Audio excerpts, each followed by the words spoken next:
Lesson 7-6. The main focus of this lesson is for you to determine whether fractions make an exact number of wholes. I want you to be able to discuss how they know whether your fractions make an exact number of wholes, and for you to use tools to create recipes for fruit salad using fraction addition and multiplication. But let's do a few mental math influences first. What is 25 divided by 5? You should be using your math fact triangles if you don't know this answer. You'd be looking for the number 25 at the top because they're set up for either multiplication or division. So you'd be looking for 25 here. And then to divide it, you would look down at this corner for the number 5. And then this corner would be where your answer is. So 25 divided by 5 is 5. 36 divided by 6. Again, you don't know the answer. Get out your math fact triangles. You're looking for 36 up here at the top. Down in this corner would be 6. What's in the other corner? Should be the number 6. And again, 64 divided by 8. 64 here at the top. 8's down here at the bottom. What's over in the other corner of that triangle? The number 8.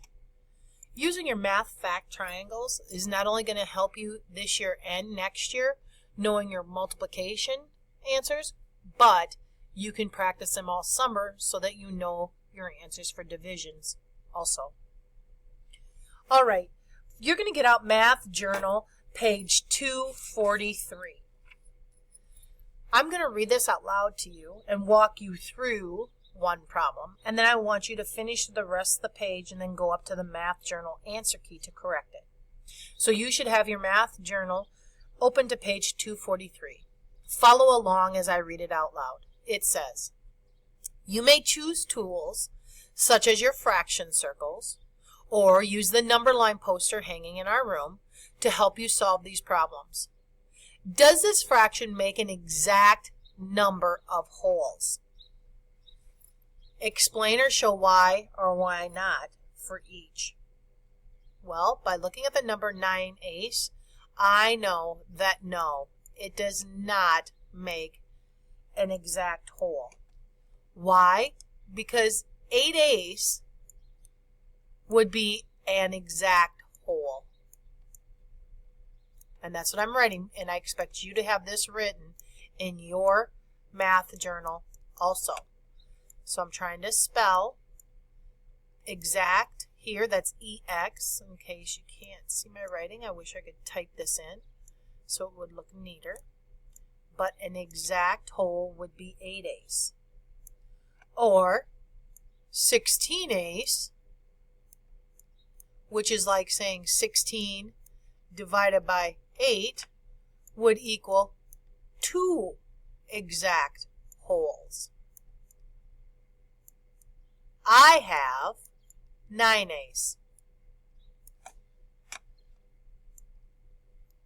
So 9/8 equals 1 exact whole of 8/8, 1 whole, but then I have 1/8 left over.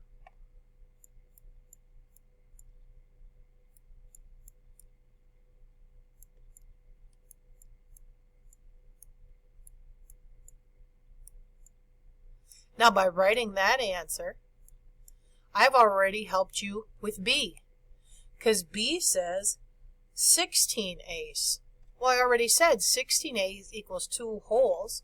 So, answer the question first. Does this fraction make an exact number of wholes? Well, we already know yes. Now, you have to put the explanation. How do we know? Because 16/8, again, equals 2 wholes. You must have this explanation written down.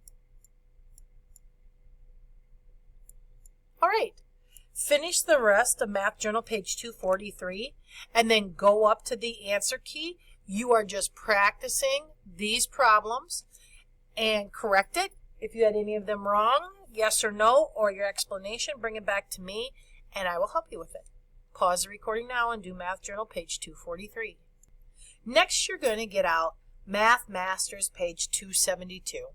That should be up in its file folder. I want you to read this to yourself silently as I read it out loud. If you have to go get that, pause the recording and then turn the recording back on when you have it in front of you. It says, 3-fruit salad. The school cook asked you to create a recipe for 3-fruit salad. Follow these rules. Each recipe must use exactly 3 different fruits. So, I got to use at least 3 different fruits. The combined weight of the fruit for one recipe must be exactly 5 pounds. Okay, there's my instructions. 3 different fruits. One recipe must be 5 pounds. Okay. Make up to 2 recipes on the following screens that follow the rules. Show that each recipe weighs 5 pounds by writing it down. You can show me by drawing fraction circles. You can use a fraction number line, some other type of drawing, or number models. Use multiplication when possible instead of addition. So when it says 3 different fruits, that does not mean only 3. If you have to get up to 5 pounds, you're going to have 8 ace 5 times. They're just saying maybe you'll have 5 times this amount for pears, and that'll equal 2 pounds. And maybe you'll only use 1 cup of grapes. Well, you add that on to the medium pears, and then you got to do the large orange. This is going to take some figuring. It's not going to be simply 1 medium pear, 1 grape, 1 large orange, because right now if I look at that, that's 6, 7, 8, 9, 10, 11. That's only 11 eighths of a pound. I'm nowhere close to 5 pounds. So you're really going to have to do some figuring on this one. Pause the recording now. Work on this page. If you need help, come up and I'll give you another idea on how to accomplish this maybe a little quicker. Remember, if you're coming up to me, you should be bringing your fraction circles, your pencil, and you should be trying to think of different ways you can do it. This is the end of lesson 7-6. There is not a Math Masters for this lesson.